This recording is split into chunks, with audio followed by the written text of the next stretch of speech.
Yes, 8.12. A rocket is fired from Earth towards the sun. Okay, earth से sun की तरफ एक rocket को फायर किया. This is our earth. Okay, और ये सन, अर्थ से सन की तरफ एक रॉकेट को फायर किया.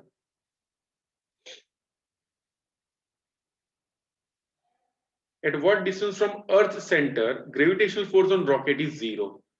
तो देखो, जैसे जैसे वो रॉकेट अर्थ से प्लेनेट की तरफ जा रहा हो, जैसे अगर मान लो अभी रॉकेट ये वाले पॉइंट पे, ओके, तो उसको होगा क्या, ये अर्थ अट्रैक्ट करेगा, ग्रेविटेशनल फोर्स लगाएगा, और ये सन भी उसके ऊपर ग्रेविटेशनल फोर्स लगाएगा. तो एक ऐसा डिस्टेंस आएगा जब ये रॉकेट के ऊपर जितना फोर्स अर्थ लगा रहा है उतना ही फोर्स सन लगा रहा होगा. ठीक है, वो वाला डिस्टेंस कितना होगा फ्रॉम अर्थ, ये हमको कैलकुलेट करना है. क्वेश्चन समझ में आ रहा है? कि when the rocket is on the surface of earth, earth की वजह से फोर्स ज्यादा लगेगा, सन की वजह से बहुत ही कम. बट जैसे जैसे रॉकेट सन की तरफ चलने जाएगा वैसे वैसे अर्थ की ग्रेविटी की वजह से जो फोर्स लग रहा है वो कम होता जाएगा और सन का ग्रेविटेशनल फोर्स बढ़ता जाएगा. And we want to find out the distance for which that force will be 0. यानी इमेजिन करो जब ये रॉकेट इधर आ जाता है at a distance r from the center of earth, the net force acting on it is 0. यहाँ पे net force हो जाता है 0. तो ये डिस्टेंस कितना होगा? This will be d minus r, where d क्या है? d is the total distance between those two, earth and sun के बीच का distance, 1 astronomical unit.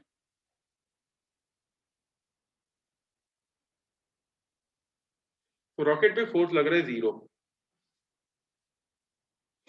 Total force on rocket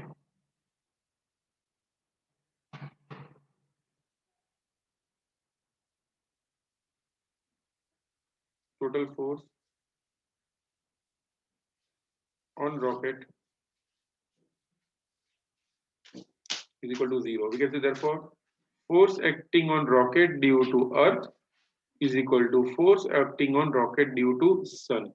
अर्थ की वजह से कितना फोर्स लगेगा? g mass of earth mass of rocket upon distance between them is r is equal to g mass of rocket mass of sun by d minus r. ये square लेना है भाई, इसका r स्क्वायर होता है. जो cut होता है वो कट कर देते हैं. देखो g और मास ऑफ रॉकेट कट हो जाएगा, जी और मास ऑफ रॉकेट कट हो गया. विल गेट, हमको आर फाइंड करना है, भूल मत जाना. ठीक है, we are finding out R. That is the distance from the earth where the total force becomes 0. Will get D minus R by R, ये स्क्वायर और ये भी square, is equal to M S upon M E.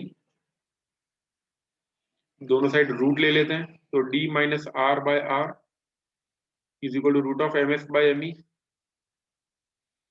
therefore d by r minus 1 is equal to root of ms by me. therefore ये फिर find कर लेना, अभी सब कुछ दिया हुआ है. d by r will be root of ms by me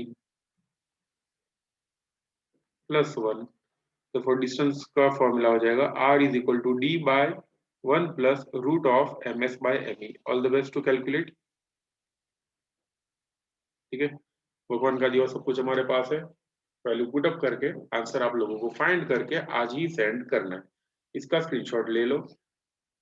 3 बार लिखना है ये वाला, एक बार लिख के अभी सेंड करना है, बाकी 2 बार नेक्स्ट लेक्चर से पहले. ये क्वेश्चन में हमको फाइंड करना है वेट ऑफ सन. ठीक है, it's estimate mass. The mean orbital radius of अर्थ दिया हुआ है 1.5 इंटू 10⁸ किलोमीटर. यानी अर्थ का जो रेडियस है वो दिया हुआ है, ऑर्बिटल रेडियस, और उस डेटा से फाइंड करना है मास ऑफ सन. ये सन है, ओके, और यहाँ पे छोटा सा अर्थ, अर्थ की ऑर्बिट हमको दी हुई है. With help of this data हमको फाइंड करना है मास ऑफ सन. और ये डिस्टेंस हमको पता ही है, इट इज 1.5 इंटू 10⁸ किलोमीटर. इतना ही दूर है सन हमसे.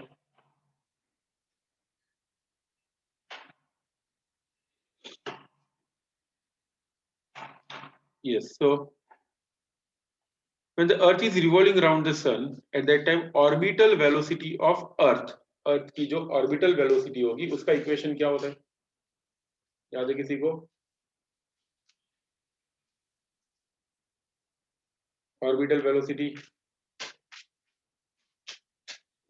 VO is equal to root of g mass of sun by r square.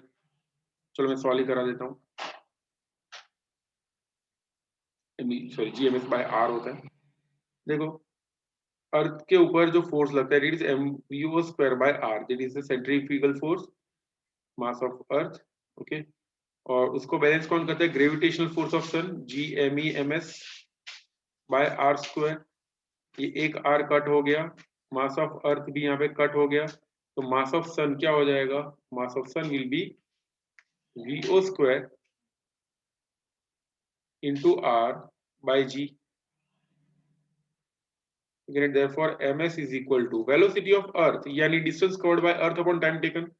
Distance covered by earth to finish one full revolution कितना होता है? It is 2 pi r. देखो यहाँ पे लिख रहा हूँ vo की वैल्यू, vo यानी ऑर्बिटल स्पीड यानी distance covered 2 pi r by time taken capital T. तो वो वैल्यू अगर यहाँ पे रख देते तो क्या मिलेगा? Will gate 4 pi square. Directly लिख रहा हूँ, ध्यान देना.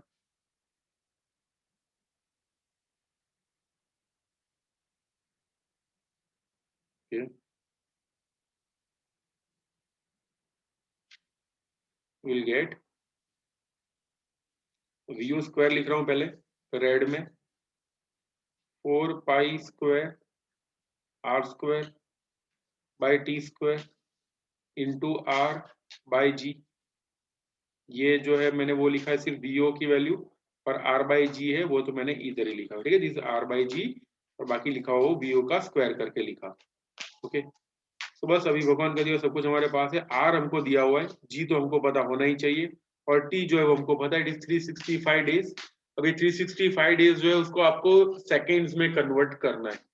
ओके, सेकेंड्स में कन्वर्ट कर लेना. कन्वर्जन बता देता हूँ. जैसे 1 ईयर यानी कितना होता है? इट इज 365 डेज इंटू एक डे में 24 आवर्स, 24 आवर्स में 3600 मिनट्स, और 1 मिनट में 60 सेकेंड्स. इतना जब कन्वर्ट करोगे will get answer in terms of seconds, और वो जो आंसर आएगा उसका स्क्वायर करके इधर लिखना है. ओके, और फिर सॉल्व करना है. अब एक आपको शॉर्टकट बताता हूँ स्पेशली सीबीएसई वालों को. ठीक है, बिकॉज प्रॉब्लम ये होता है कैलकुलेटर अलाउड नहीं है, और गुजरात बोर्ड वाले भी याद रख सकते हैं फॉर कॉम्पिटिटिव लेवल एग्जाम. अगर ऐसा क्वेश्चन आ रहा है, find out the mass of sun, अगर मास ऑफ स्टार बोला हो तो हमको नहीं पता हो कि स्टार का मास क्या होता है, बट सन का तो मास फिक्स्ड ही है. कितना? 82 इंटू 10⁻30. तो आंसर कुछ भी करके आपको ये लेके आना है. ठीक है, because this is mass of sun, और मास ऑफ सन है वो चेंज थोड़ी होता है. Okay, that remains constant. कोई भी मेथड से सॉल्व करो, या फिर 1.99 या फिर ऐसा कुछ आंसर, सॉरी 1.999 या फिर 2.001 ऐसा कुछ आंसर आ सकता है. ओके, तो आप लोग कैलकुलेट करके एक्चुअली एक बार फाइंड करके देख लेना, और वो इसके साथ मैच होना चाहिए.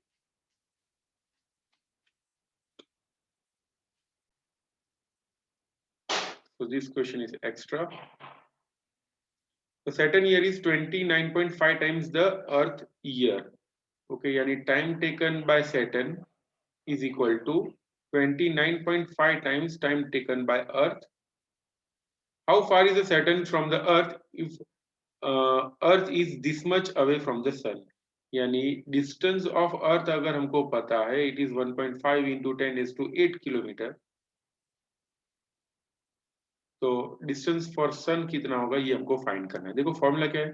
According to Kepler's third law, T square is proportional to R cube. ये हम लोगों ने प्रूव भी किया था. Therefore time taken by Saturn by time taken for earth का square is proportional to, sorry is equal to हो जाएगा, is equal to radius of Saturn by radius of earth के का square, T S by T E. Value डाल देना. अभी T S की value 29.5, TE by TE का square is equal to R S हमको फाइंड करना है, आर ई हमको पता है. का क्यूब, ये क्यूब होगा इधर, ये कट हो जाएगा। बस अभी क्या करना है, ये 29.5 का square is equal to R S का स्क्वायर अपॉन आर ई का, सॉरी आर एस का क्यूब बाय आर ई का क्यूब। आर ई हमको पता है और ये भी पता है, जिससे आर एस फाइंड हो जाएगा। ठीक है, ऑल द बेस्ट कैलकुलेट करने के लिए। Take the screenshot.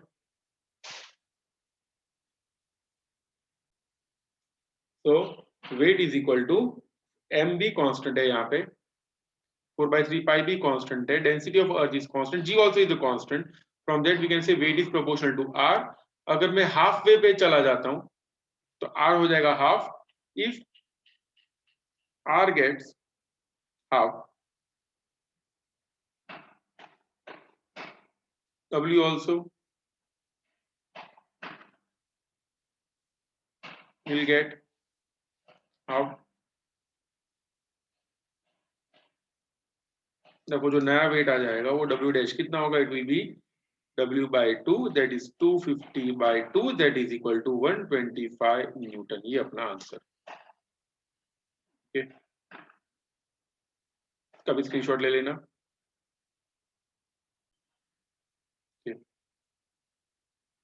So the speed with which the rocket is projected is 5 kilometre पर सेकेंड। 5 किलोमीटर पर सेकेंड की स्पीड से मैंने रॉकेट को प्रोजेक्ट किया, वो ऊपर जा रहा है, it is covering height h and after that it returns back. और हमको यही फाइंड करना है कि कितनी हाइट तक जाएगा। ये कैलकुलेट करने के लिए हम लोग ये देखेंगे दैट रॉकेट के पास जो भी काइनेटिक एनर्जी होगी, that kinetic energy will get converted into potential energy at final height. Okay, तो ये लिख सकते हैं दैट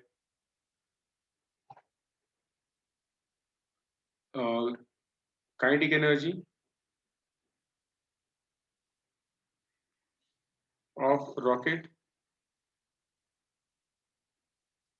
क्या होगा, it will get converted into potential energy, because ये वाले पॉइंट पे उसकी काइनेटिक एनर्जी जीरो हो जाती है, देयरफॉर वी कैन से वो पूरा का पूरा पोटेंशियल एनर्जी में कन्वर्ट हो जाएगा। We can say kinetic energy of rocket is equal to difference in potential energy, because earth के सरफेस पे पोटेंशियल एनर्जी डिफरेंट होगी, ये वाले पॉइंट पे डिफरेंस होगी, इन दोनों के बीच का जो पोटेंशियल एनर्जी का डिफरेंस होगा उसी में वो काइनेटिक एनर्जी कन्वर्ट होने वाली है। तो काइनेटिक एनर्जी ऑफ रॉकेट होगी is half M we square. पर पोटेंशियल एनर्जी कितनी चेंज हो रही है, तो we can say it is final potential energy minus initial potential energy. Final potential energy क्या है रॉकेट की, it is minus G mass of earth, mass of rocket upon distance कितना है r plus h, because when rocket is at the highest point, height है h plus sorry r है, r plus h हो जाएगा, और r is the radius of earth, याद रखना,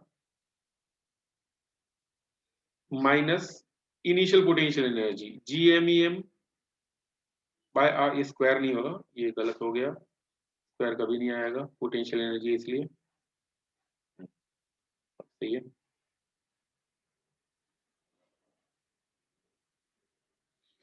इसमें से जो कट होता है वो कट कर देते हैं, ये सारे m कट हो गए। फाइंड क्या करना है, याद रखना, we are finding out the value of h, हमको h से ही मतलब है, तो v²/2 होगा, GME बाहर आ जाएगा, अंदर बचेगा 1/r minus 1/r plus h,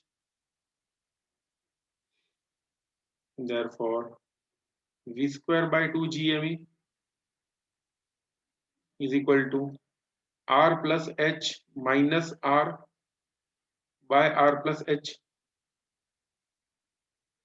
इसमें से ये r r कट हो जाएगा, we will get r plus h by h is equal to 2 GME by v square, therefore r by h plus 1 is equal to 2 GME by v square। यहाँ पे लिख रहा हूँ, अभी जगह नहीं है इसलिए, we can write r by h is equal to 2 GME by v square minus 1, तो फिर h का वैल्यू हो जाएगा, कहाँ पे लिखो, अभी जगह नहीं है, मैं फाइनल इक्वेशन यहाँ पे लिख रहा हूँ। फाइनली h का इक्वेशन ये होगा, h will be r by 2gme by v square minus 1। तो अभी भगवान का दिया सब कुछ हमारे पास है, जस्ट वैल्यू पुट अप करना, you will get the value of h। Okay, और वो आज ही फाइंड करना है, लेक्चर के बाद आपको ये सेंड करना है। ठीक है, सारे जितने भी क्वेश्चन करा रहा हूँ मैंने सॉल्व किए हो ना किए हो, लेक्चर के बाद तुरंत सभी लोगों को ये लिख के वन टाइम मुझे सेंड करना ही करना है। ओके,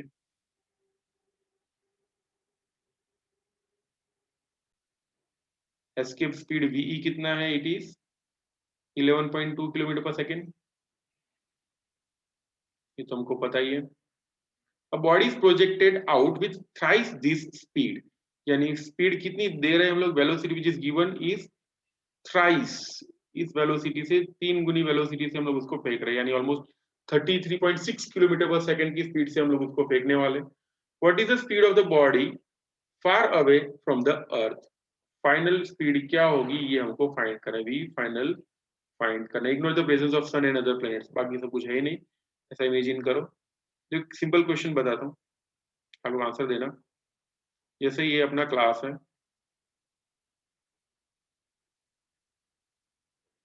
ओके, और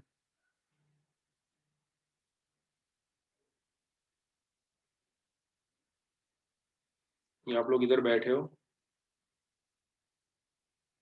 क्लास या कुछ और इमेजिन करो, जो भी इमेजिन करना हो। इधर यू पीपल कहीं पे फंस गए, ऐसा कुछ भी है। अगर आपको बाहर आना हो तो आपको 10 जूल एनर्जी की जरूरत पड़ती है। ठीक है, you need 10 joule energy to come out. 10 joule energy देंगे तब आप मान लो ये वाले जो है रूम या कुछ भी, जेल या कुछ भी, उसमें से आप लोग बाहर आ सकते हो after getting 10 joule energy. Okay, तो इफ ये लोगों में से, जैसे ये 3 लोग है, 1 2 एंड 3, इन तीनों को एनर्जीज मिल रही है 10 जूल, 11 जूल और 12 जूल। तो बाहर आने के बाद किसके पास क्या एनर्जी बचेगी? फर्स्ट वाले के पास एनर्जी कितनी बचेगी बाहर आने के बाद? तो after coming out what will be the energy remaining for first person? ये जीरो, वेनिशा सही है, बिकॉज बाहर आने के लिए 10 चाहिए, उसे 10 खर्च कर दिए, बाहर आने के बाद इसके पास जीरो होगा। इसके पास बाहर आने के बाद कितना बचेगा? सिर्फ 1 जूल। इसके पास कितना बचेगा? 2 जूल।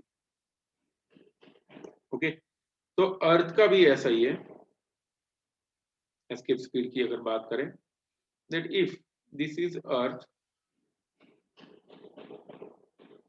ये तो सन बन गया, yes this is earth, earth के आजू बाजू एक फील्ड इमेजिन करते हैं, जैसे मान लो दिस इज द बाउंड्री। ठीक है, imaginary boundary of the gravitational field.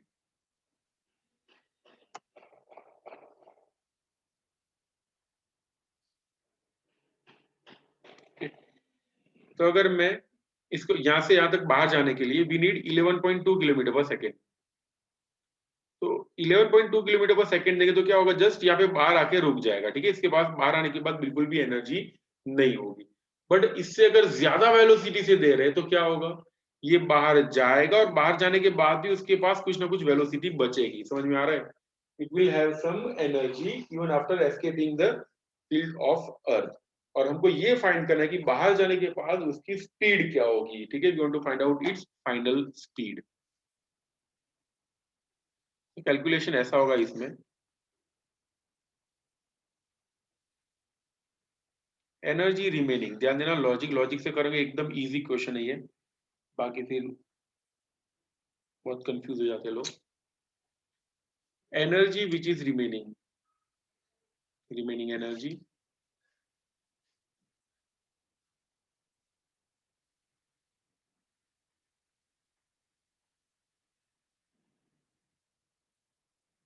Is equal to energy applied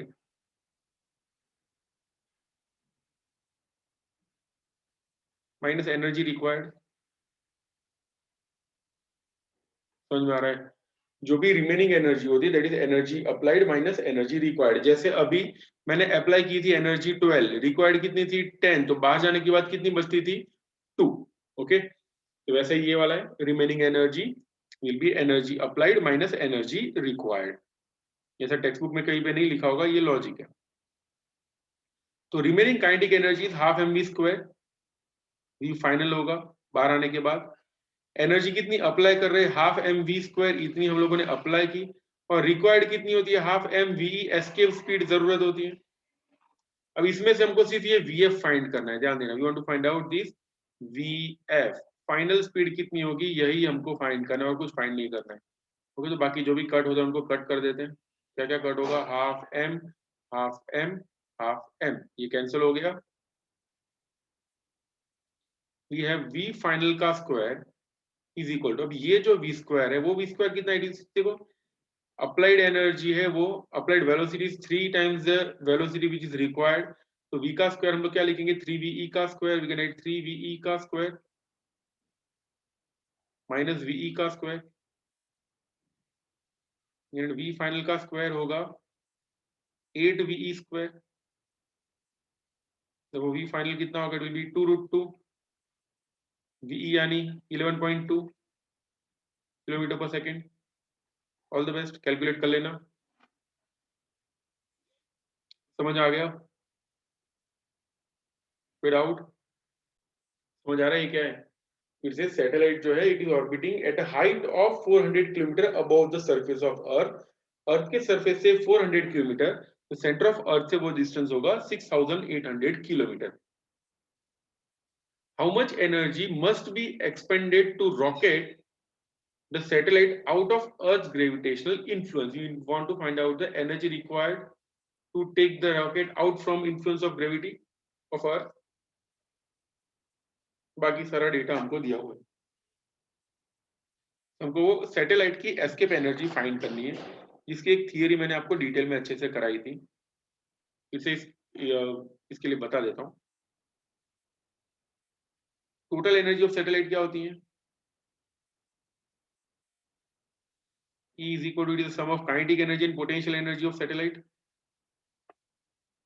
Therefore we can write E is equal to kinetic energy यानी half mv square, potential energy यानी plus फिर minus g mass of earth, mass of the satellite upon r square.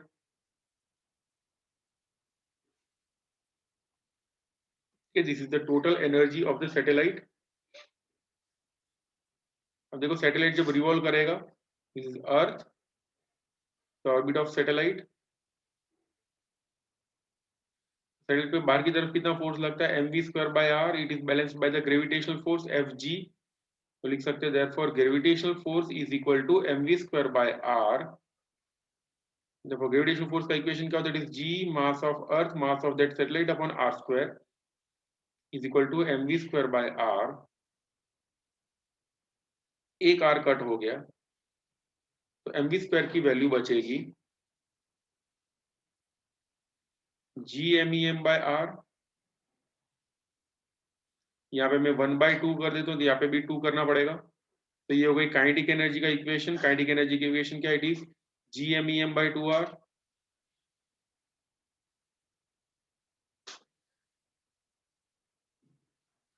ये kinetic energy की equation में रख देते हैं, this kinetic energy half mv square, उसका इक्वेशन है gmem बाय 2r। अगर वो वैल्यू मैं यहाँ पे रख देता हूँ तो एनर्जी का इक्वेशन क्या मिलेगा, will get the equation of energy to be, total energy to be E is equal to gmem by 2r minus gmem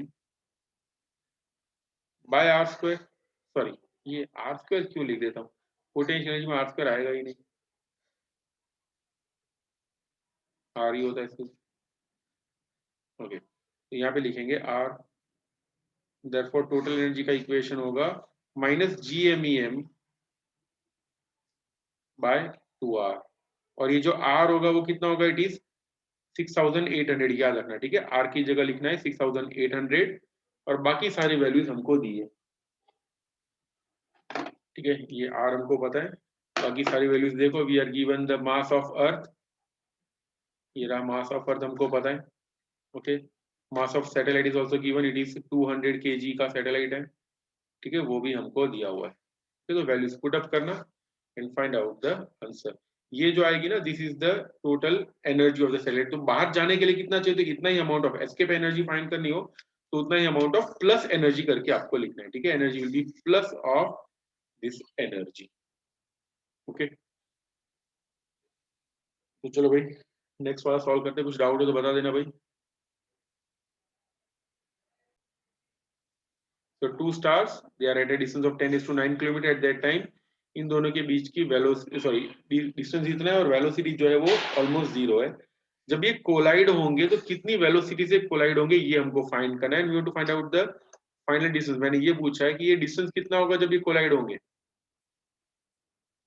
radius दिया हुआ है एक स्टार का रेडियस, इट इज 10⁴ किलोमीटर।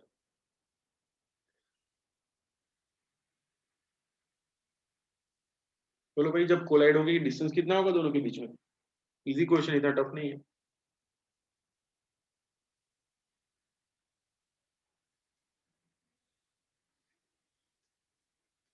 100 कैसे होगा?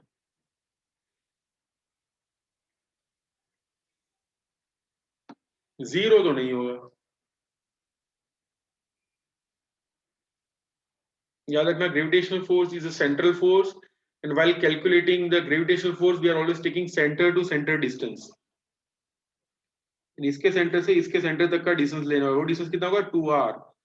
2r यानी देखो r हमको पता है इट इज 10⁴ किलोमीटर, तो 2r कितना होगा 2 into 10⁴ kilometre. 2 into 10⁴ kilometer is the distance, final distance.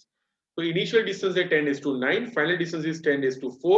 Initial kinetic energy is 0.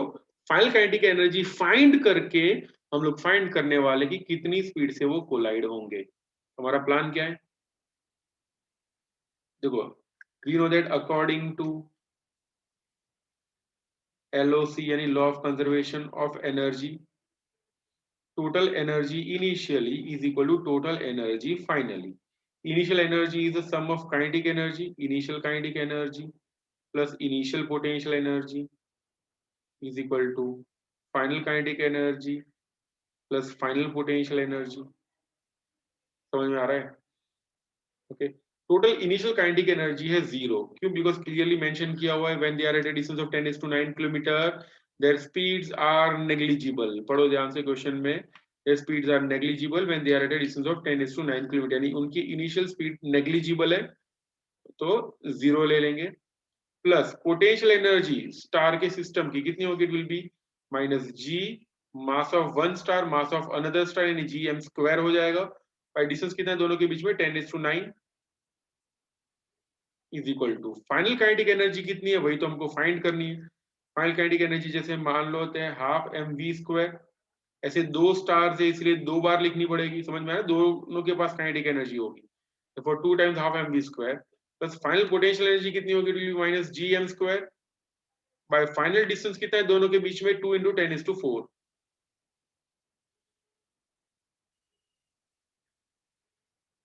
आ रहा है समझ में?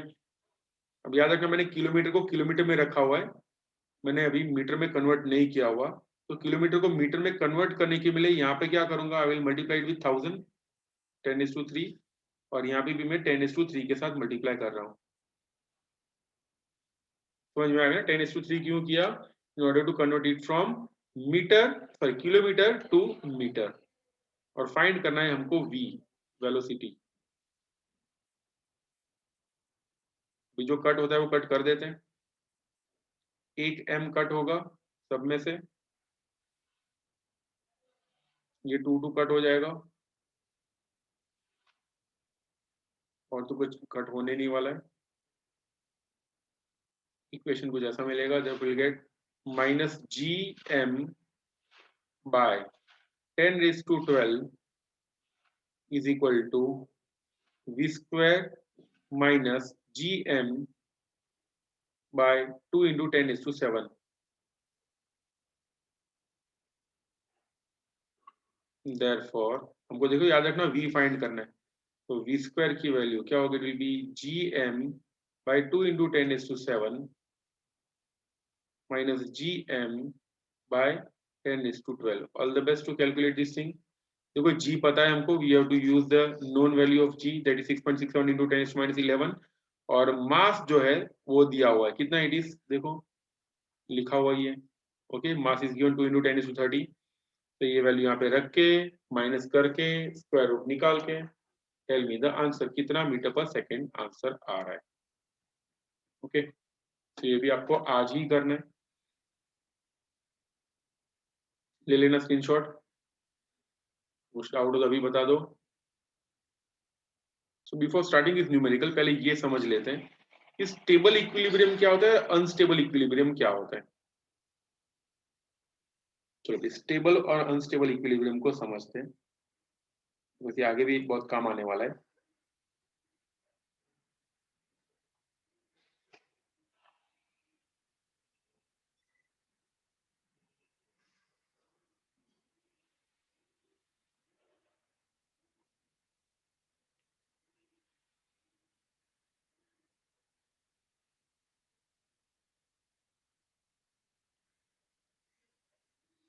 चलो भाई, यहाँ पे someone is standing at this point, you are standing at this point, ठीक है, this is you are standing at this point,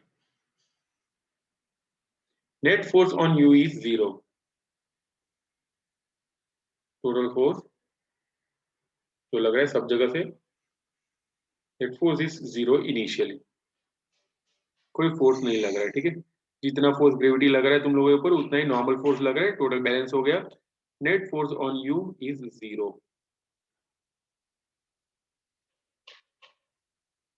इसके साथ यहाँ पे भी आपका एक फ्रेंड है दूसरा, तो यहाँ पे सो रहा है शांति से, नोबिता की तरह, ये आपका फ्रेंड शांति से सोया हुआ है आराम से, और एक फ्रेंड आपका मेहनत करता है, पता है वो रोप पे चलते हैं लोग, ठीक है, वैसे रोप पे चल रहा है, ठीक है, तो ये आपके तीन फ्रेंड, एक खड़ा है, दूसरा रोप पे खड़ा है और तीसरा सो रहा है, बताओ इसमें से कौन इक्विलिब्रियम में, who is in equilibrium, A, B या सी, इक्विलिब्रियम में कौन है, तो आंसर ये है कि तीनों इक्विलिब्रियम में, ठीक है, all of three person are in equilibrium, क्यों, बिकॉज नेट फोर्स देखो ये गिर नहीं रहा है अभी, ठीक है, ये बैलेंस बना के खड़ा है, वो हाथ में भी शायद ऐसा वो स्टिक पकड़ के भी खड़ा हो या फिर ऐसे ही खड़ा हो, ठीक है, बट खड़ा है, तो in this case we can say this in equilibrium, ये भी इक्विलिब्रियम में, ये भी इक्विलिब्रियम में, और आप भी इक्विलिब्रियम में हो। अब अगर मान लो कोई आके इसको थोड़ा सा धक्का लगा देता है तो ये गिरेगा, आपको थोड़ा धक्का लगाए आप भी गिरोगे, और ये तो ऑलरेडी गिरा हुआ इंसान है, ठीक है, तो वो तो गिरेगा ही नहीं, सो वी कैन से यहाँ पे इक्विलिब्रियम में तो है ही तीनों तीन, but we can say this is in stable equilibrium, ऐसा बोल सकते हैं मोस्ट स्टेबल इक्विलिब्रियम, ठीक है, he is in most stable equilibrium, और ये कैसा होगा, ये इक्विलिब्रियम में तो है बेचारा, बट उसका इक्विलिब्रियम कैसा, it is most unstable,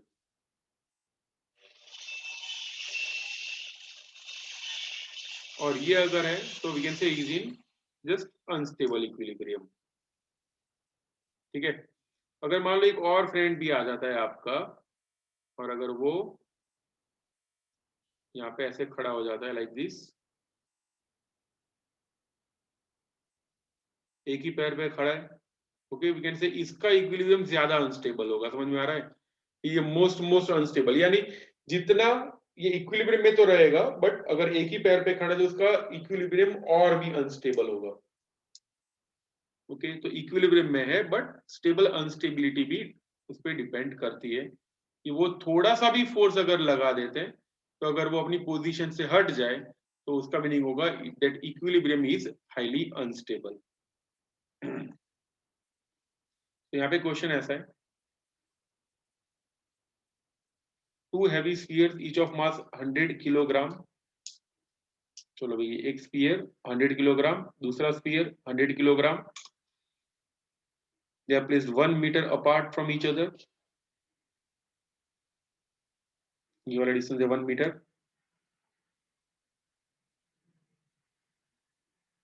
an horizontal table, What is the gravitational force and potential at the midpoint of the line joining the centers of the spheres? Exactly ये वाले point पे, ठीक है, at the midpoint exactly gravitational force कितना लगेगा और gravitational potential क्या होगा? It is V, ठीक है, ये हमको फाइंड करना है. ये is an object नहीं, if an object आएगा, ठीक है. If an object placed at point in equilibrium, ना is नहीं, is सही है, if नहीं आएगा, easy होगा, सही है. यहाँ पे अब अगर किसी ऑब्जेक्ट को रख देते हो इक्विलिब्रियम में रहेगा या नहीं रहेगा, that is a question. If so equilibrium is stable और अनस्टेबल. तो सबसे पहले पोटेंशियल वगैरह सब फाइंड कर लेते, फिर स्टेबल अनस्टेबल पे आते हैं. पोटेंशियल का इक्वेशन क्या होता है? V is equal to minus GME by R, even से potential due to sphere 1 plus potential, ऐसे लिखेंगे पहले, total potential is potential due to 1 plus potential due to 2.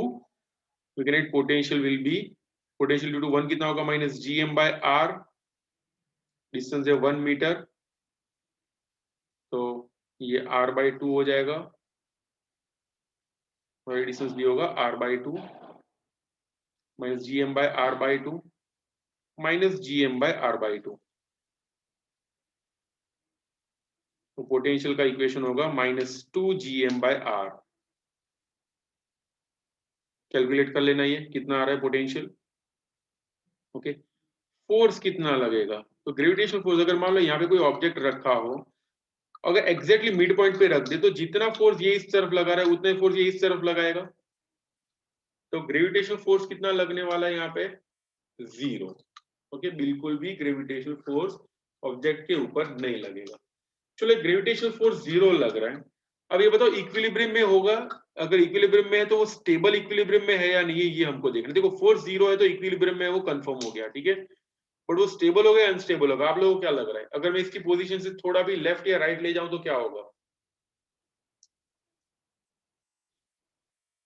बोलो. वो नोबिता की तरह रहेगा. अगर मैं इसको थोड़ा सा इस तरफ ले जाऊं, yes it will B unstable. क्यों? बिकॉज थोड़ा सा भी मैं अगर इसको लेफ्ट की तरफ ले जाता हूं, सुना ध्यान से, अगर थोड़ा बहुत भी मैं उसको लेफ्ट की तरफ ले जाता हूं तो from this sphere distance increase हो जाएगा और इस स्फीयर से डिस्टेंस डिक्रीज हो जाएगा. एज अ रिजल्ट ये उसको अट्रैक्ट करके अपनी तरफ खींच लेगा. तो equilibrium will be highly unstable. बस दैट इज अवर आंसर. ये आपको फाइंड करना है. ओके, सो ये था न्यूमेरिकल नंबर 8.21. एक्सरसाइज के सारे न्यूमेरिकल खत्म हुए.